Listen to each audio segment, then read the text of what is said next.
The Dravari Empire was the strongest in the galaxy. For 1,000 years they had ruled every star system they touched. They had crushed planets, burned cities, and erased species from history. Now they had a new target, Earth, a small blue planet. Primitive, weak, a place with no major power. The Dravari commanders believed it would be an easy victory. They were wrong. High above the red skies of Dravari Prime, the invasion fleet stood ready, over 9,000 warships, fully armed and prepared for total destruction. Massive carriers dark as night. Spearhead cruisers glowing with red energy. Swarms of drone ships buzzing like angry insects. In the control ship, Vorak's Wrath, Supreme Commander Kel Vorak stood tall. His black armor shined under the lights. He looked at the star map. Earth is here, he said, pointing. Deep space. Far from any empire, no allies, no help. We enter, we destroy, we return. A younger officer asked, "Why send so many ships, Supreme One?" Kel Vorak smiled. "To show them what fear looks like." The fleet launched into deep space. For days, the journey was quiet. Stars passed by in silence. The ships moved like shadows through the black. No resistance, no signal from Earth. But on the 6th day, something strange happened. A scout ship, Talon's Edge, went silent. No alarms, no distress call. Just gone. Kel Vorak frowned. "Send another scout. Find them." A second scout ship followed the same path. It vanished too. Now there was tension. Kel Vorak ordered 10 ships to scan the area. Nothing. No enemy ships. No weapons. Only one thing was found. A strange signal, soft, like a whisper, repeating the same human words. "You came too far," Kel Vorak growled. "Play it again." The message repeated. "You came too far." Over and over. Calm, cold, human. The commanders laughed nervously. "A trick," one said. "A scare tactic." Kel Vorak didn't laugh. He stared out into the black sea of stars and said, "Continue. We will crush their planet and silence their voices." On the 10th day, the Dravari reached Sector 19. According to maps, this was empty space, just asteroids and radiation. But their sensors picked up something massive, an old human station. It looked abandoned. No life signs, no movement. It floated like a dead moon. Kel Vorak sent a boarding team. The inside was quiet, cold, silent, but strange. One wall had words scratched into the metal in English. "We knew you'd come." The boarding team found logs, recordings and messages, written by humans. But these logs were not from the past. They were from the future. Dates from 20 years ahead, names of Dravari ships that hadn't even launched yet. Details of the invasion, accurate to the second. "How?" the officer whispered. "How do they know?" Suddenly, the lights flickered red. A timer appeared on every wall. -72 hours. Strike begins. Then the station exploded. The Vorak's Wrath shook with the blast. Debris flew in all directions. Kel Vorak shouted, "Get us out of Sector 19." But it was too late. 6 ships were destroyed instantly. More were damaged by the shockwave. And from the black fog of deep space, something moved. A shadow. Huge. Silent. A ship. Human. But not from any known Earth fleet. It didn't send a signal. It didn't fire. It just watched, then disappeared. Kel Vorak stood in silence. He felt something he hadn't felt in decades. Fear. The humans were supposed to be weak, unprepared, lost in their little corner of the stars. But now, it was clear. They were waiting. And they knew everything. Darkness. Not the kind that comes with night, but the kind that makes your skin crawl. That's what the Dravari fleet found as it drifted deeper into uncharted space. Sector 20 wasn't on any map. It was a dead zone. No stars, no planets, no light. Just cold. And silence. After the explosion of the human station in Sector 19, Supreme Commander Kel Vorak had grown silent. His anger had turned into something else. Worry. He now ordered the fleet to stay tight. No more scouts, no more risks. But it didn't matter. The ships started disappearing anyway, one by one. It began with a simple frigate, Iron Claw, gone in seconds. No fire, no signal. Next, a cruiser, Drakar's song. Last words from the crew. We're not alone out here. Then silence. Commander Rolek, leader of the frontline squad, ordered every sensor to maximum range. The results made no sense. Blips were appearing and vanishing. Movements from invisible objects, ships that looked like they were made of shadows. No engine trails. No signatures, no heat, just ghosts. Inside Vorak's Wrath, alarms began to flash. Unknown contacts, dead ahead, a soldier shouted. Kel Vorak barked. Identify them. Cannot, the tech replied. They're jamming our scanners, but not with energy. With time distortions. Kel Vorak narrowed his eyes. Explain. They're bending time. Our scans are seeing them in the past and the future at the same moment. Then came the message. On every screen, in every ship, a single human word appeared. Observed. And then came the voice. Deep, human, calm, broadcasted through every channel at once. You didn't find us. We let you come. Now we'll show you what waits in the dark. Without warning, lights across the Dravari ships began to flicker. Crew. Members reported figures in the corridors, tall shadows walking past walls. Screens showed flashes of human warships for half seconds, then nothing. A gunship exploded without being touched. No missiles, no heat signature, just vanished. One captain panicked. He tried to turn his ship around, back toward Dravari space. Soon as he activated the jump drive, a black spike came from the void. It tore the ship in half. Kel Vorak saw it on his screen and whispered, They're not defending Earth. They're defending deep space. In the ruins of one shattered cruiser, strange markings were found burned into the metal. Human words, Sector Black, do not enter. You've reached the edge of Earth's shadow fleet. The Dravari officers met in emergency council aboard Vorak's Wrath. One officer said, They are using weapons we don't understand. Another said, It's not weapons, it's fear. They know where we are. They control the space. Kel Vorak said nothing, because he had started to believe the worst. Earth had been here long before them, and the Dravari were walking straight into a trap. Hours later, a small recon drone found something. In the blackness, a massive graveyard, hundreds, maybe thousands of human ships floating cold, dead. Their hulls were rusted. Some were shattered. Some looked ancient. The officers cheered. They're gone. These must be the human fleets, destroyed long ago. But the moment their scanners touched the wreckage, the ships woke up. Blue lights came to life.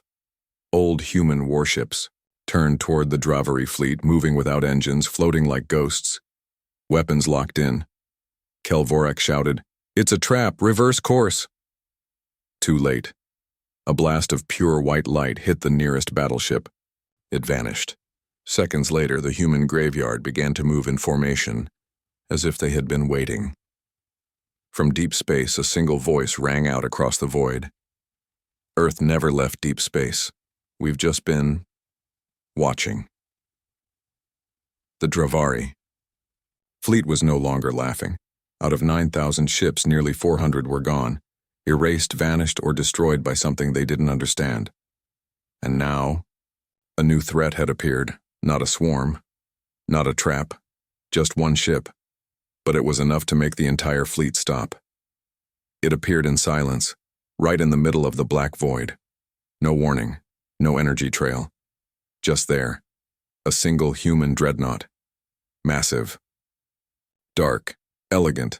The hull was unlike anything seen before, almost alive. It shifted colors. Light slid off it like oil on water. The name on the side was written in simple English, Eclipse inside Vorak's Wrath. The Dravari officers stared at the screens in silence. What is that? One whispered. No one answered. The Eclipse didn't. move. It didn't aim its weapons, it just floated. And then came the message, a clear human voice, calm, cold. "This is Captain Mira Lane of the warship Eclipse. Turn around, leave this sector, or vanish." Kelvorak barked, "Fire all batteries!" But before the order could be carried out, the Eclipse moved. It didn't fly forward. It simply vanished, then appeared behind the front line of the Dravari fleet. Before any ship could react, a beam of white light flashed through space. It didn't explode. It didn't burn. It cut time. One entire squadron aged 1,000 years in 1 second. Their ships rusted, engines collapsed, metal turned to dust, and then, gone. The rest of the fleet tried to run, but space itself bent. Black energy fields formed around them, trapping their movements. Eclipse had them surrounded. By itself. It opened a channel again. "This is Earth's first and final warning. We don't chase, we don't beg. We were here first, leave." Kelvorak, shaking with rage, shouted, "What is this madness? This is one ship." But another voice replied, "Not from the Eclipse. From..." Inside Vorak's wrath, a quiet whisper heard in every room. "One ship is all we need." Suddenly, the lights in the command room flickered. A shadow moved across the glass. Every officer froze. Someone, something, was inside the ship. Security teams searched the hallways but found nothing, except one message, glowing on the wall. "You entered our trap, you called it space, we call it home. We call it..." The Eclipse disappeared again, slipping into a black rift, but its message stayed behind. Earth wasn't sending ships to fight. Earth had already placed them, across deep space, hiding in the shadows, waiting, watching, preparing. One last message appeared on all screens before fading. "You never found us. We let you see us. You're in our trap now." Kelvorak could no longer deny the truth. They didn't enter empty space. They didn't sneak up on Earth. They had walked straight into a war zone already controlled by humans. And this was just the first contact. The Dravari fleet was breaking, not from firepower, from fear. The human dreadnought. Eclipse had vanished, but the message was clear. They were never alone. Now, drifting deeper into Earth's claimed space, the remaining Dravari forces searched for answers, or survivors. What they found was death. Scoutship Clawseeker picked up a strange field of objects in the distance. Thousands of shapes. Floating. Commander Vorlin sent drones to scan the area. The results came back fast. Human warships. No power signatures. No life signs. Ancient models, some over 3,000 years old. "A forgotten battle?" one officer asked. "Maybe a civil war," another guessed. Vorlin smiled. "A graveyard. We've found the wreckage of Earth's past." He ordered a closer inspection. That was his last mistake. As the ships entered the graveyard, something changed. The lights dimmed, radar scrambled, ships drifted from formation without command. Then came the sound. A deep hum. Low and unnatural, the kind of sound that doesn't belong in space. And the human ships, once cold and dead, began to glow. One by one, their cores came online. Engines recharged, guns aimed, and in perfect sync, they turned to face the Dravari. Inside Vorlin's lance, panic spread. How are they alive? They were dead. No, they were sleeping. Then a voice came across all channels. It wasn't a new voice, it was old, gravelly, and filled with rage. "You found the graveyard fleet. We fought your kind before your empire was born, and we never stopped waiting." The lead ship in the graveyard was massive, 3 times larger than any in the Dravari fleet, painted across its hull in faded white. USV Titan. Status: Eternal Watch. A human warship from a war no one remembered. But it remembered everything. Without warning, the graveyard fleet opened fire. No lasers, no missiles. They used weapons the Dravari couldn't understand. Gravity beams that crushed ships into steel marbles. Energy webs that froze time for seconds, just long enough to be fatal. AI-guided drones that predicted movement before it happened. Within minutes, 200 Dravari ships were gone. Not destroyed, ripped out of existence. Commander Vorlin screamed, "Retreat! All ships retreat!" But space bent around them. They couldn't escape. The graveyard had become a prison. Supreme Commander Kelvorak received Vorlin's last message. "The ships, they're not just machines and they're watching us. They've always been watching us. They never left." Then static, then silence. The remaining fleet pulled back, broken and confused. The graveyard fleet returned to its slumber, engines going, dark once again, waiting for the next enemy foolish enough to enter. Kelvorak stood frozen in his command chamber. He looked at the updated galactic map, the area now marked as Sector 21, Human Zone. "Do not enter," he asked quietly. "What is Earth?" A whisper came from the ship's speaker system. "Earth is what you feared the stars would become." The Dravari fleet limped forward, shaken, burned, reduced from 9,000 ships to just 6,300. They had survived time-warping dreadnoughts, ghost fleets, and impossible weapons. Now they were finally near their destination, the Sol system, the home of Earth. Kelvorak stood before the holographic star map. His eyes burned with fury. "Prepare to strike," he growled. "We end this." But as the fleet crossed the outer edge of the solar system, something strange happened. Nothing, no defense grids, no ships, no movement, not even a satellite. Just planets, drifting in silence. "We're not picking up any signals," said one officer. "No weapons platforms, no deep space scanners, no fleet." Another officer laughed nervously. "Did they run?" Kelvorak didn't smile. "No," he said coldly. "This is a trick, again." The fleet approached Mars, still no sign of life. But then, all screens blinked. A single image appeared, a simple countdown. 0002.14, then it began ticking down. Kelvorak shouted, "Shut it down!" But it was in every system, unchangeable. The timer reached 0. And then, the stars vanished. Not literally. They were simply blocked by thousands of ships, human ships. They uncloaked all at once, forming a wide ring around the entire system. From Neptune to Earth's orbit, the sky was filled with dark metal. Each ship was silent, each one fully powered. Their hulls carried no flags, only one symbol, a circle of stars around a single burning planet. Earth's voice returned. It came from everywhere. "You came through deep space. You stepped over our dead. You triggered our traps. And now, you stand at the gates of our home." The Eclipse reappeared, this time leading the entire armada. But it looked different now. Its form brighter, larger, reshaped. It had absorbed the energy of every encounter. Now, it was something more. Inside the lead human ship, Admiral Mira, Lane stood silent. She gave a single command. "Activate Skyfall Protocol." From every ship in the human fleet, gravity pulses fired. Not at the enemy, but into space itself. The result? Space folded. Each Dravari ship was pulled off course. Their weapons couldn't lock. Their shields failed. It was not war. It was domination. Kelvorak ordered the fleet to scatter. They couldn't. Space itself had become a cage. "You built your empire with fire," Mira Lane said, as her voice echoed through their speakers. "We built ours in silence. We didn't need to fight you. We just needed you to come close enough to trap you. Across Earth's hidden network, long dormant weapons activated.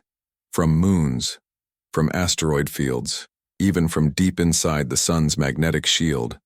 Lasers, gravity beams, and black hole torpedoes locked on targets. Then came the final command. "Fire!" Kelvorak watched helplessly as ships beside him vanished one by one. Some imploded. Some froze in time. Some were rewritten. One moment there, next, replaced by dust. It was too fast, too perfect, too human. The surviving fleet tried to broadcast surrender, but Earth did not reply. Instead, A final signal was transmitted across every system. This was never a defense. This was an execution. Back on Earth, Mira Lane stood at the center of command. One officer asked, "Should we pursue the last ships?" Mira shook her head. "No. Let them carry the story." From above Earth, the sky slowly cleared. The armada returned to stealth, and space became quiet again, as if nothing had ever happened. The Dravari Empire had never suffered a defeat like this. From 9,000 ships, only 2,000 remained, scattered, damaged, and terrified. They fled Earth's system, hoping to regroup in the deep void between galaxies. No one had ever fought there before. No gravity, no light, no rules, just silence. And that silence didn't last long. As the Dravari reached the edge of the intergalactic void, something strange happened. Space around them began to shift, as if folding. Sensors failed. Maps broke. Some ships were seeing two versions of space at once. It was no longer just physical warfare. It was reality itself changing. Commander Zarvek, now in charge of the retreat, ordered the fleet to hold formation. Then his crew picked up a strange reading. One of their own cruisers was approaching, Bladefang 7, but it wasn't responding. "Visual only," Zarvek ordered. The image came up on screen. The ship was warped, twisted, as if melted through time. Its metal pulsed with blue energy. Then, without warning, the ship turned and fired on its own fleet. "Impossible," Zarvek shouted. "That's our ship." But it wasn't. It had been captured and reprogrammed by Earth's most secret force, the one no one had seen yet. From behind a shattered moon, an entire human fleet emerged. These weren't normal warships. They were voidwalkers, vessels that could phase between space and anti-space. No radar could see them. No shields could block them. They didn't fly. They drifted like ghosts, controlled by AI minds older than most stars. A message was sent, not by voice, but directly into the minds of every Dravari commander. "You brought war to our doorstep. Now we bring war to the void. You will not return." The battle began. But this wasn't a battle of lasers and missiles. Earth's weapons were different here. Gravity knives sliced through hulls like paper. Quantum cannons fired before they were aimed, using predicted outcomes. Reality mines exploded, turning sections of space into pure chaos. Ships were torn apart. Some froze in time, their crews screaming silently. Others were rewritten, their names, their missions, even their existence altered. One Dravari ship tried to retreat. It vanished into hyperspace, but instead of escape, it reappeared in front of the human fleet. Burning. The same ship from a different timeline, already destroyed. Zarvek screamed, "They're playing with time and space," but no one could respond. His communications officer was gone. Not dead, just erased. Not a trace remained. From deep inside the void, the Eclipse returned. But this time, it brought something else. A structure. The iron sky. A moving fortress the size of a small moon, built from lost technology, powered by artificial stars and controlled by a command AI named Omnivox. From the iron sky, Earth's final warning was sent. "You are not in space. You are in our domain. This is the war you started. This is how it ends." The last stand of the Dravari happened in silence. No honor. No victory. Just confusion, terror, and a final moment of understanding. They never had a chance. As the last enemy ship collapsed into dark matter, the iron sky vanished into folded space. The battlefield returned to silence. Stars flickered, as if time itself exhaled. Back on Earth, Admiral Mira Lane stood at the edge of a quiet observation deck. Her officer approached. "It's over." She didn't turn. She simply said, "No, now they know what Earth really is, and they won't be the last to come." The war was over, not with a treaty, not with surrender, but with silence. The mighty Dravari Empire no longer ruled the stars. Their ships were gone, their homeworlds abandoned, their leaders lost to time, and across the galaxy, a single name echoed like a storm: Earth. But the truth was more terrifying than the war, because Earth hadn't just won. Earth had planned it all. In the dark side of the Andromeda Galaxy, far beyond what any star map shows, hidden inside a collapsed star, there was a room. It had no walls, no gravity, only voices. Here sat the first Watchers, humans who had lived outside time for centuries. They didn't wear uniforms. They didn't give speeches. They only watched and waited. One of them, a woman with silver eyes, spoke. "The Dravari are finished. The timeline is secured." Another, a man with scars that shifted every few seconds, replied, "Good. That was only the first empire. The test is complete." Back on Earth, Admiral Mira Lane stood at the United Earth Council headquarters. Across the room, a young officer asked the question everyone was afraid to speak aloud. "Why did we wait? Why let them come so close?" Mira turned, her face calm. "Because we needed to show the galaxy something. That we're not prey. That we're not forgotten. That we are everywhere." She pressed a command. Dozens of screens lit up, each one showing a hidden human colony in another galaxy. Some were peaceful, some were building, others were watching.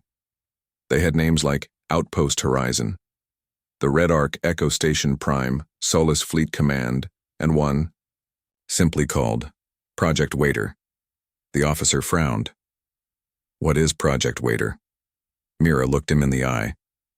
"It's the group that sat in the dark for 100 years, never moved, never signaled. They waited for the perfect moment. And when the Dravari entered deep space, they were already there. In another system, a lone Dravari survivor floated in an escape pod, his ship gone, his crew lost. He drifted in silence.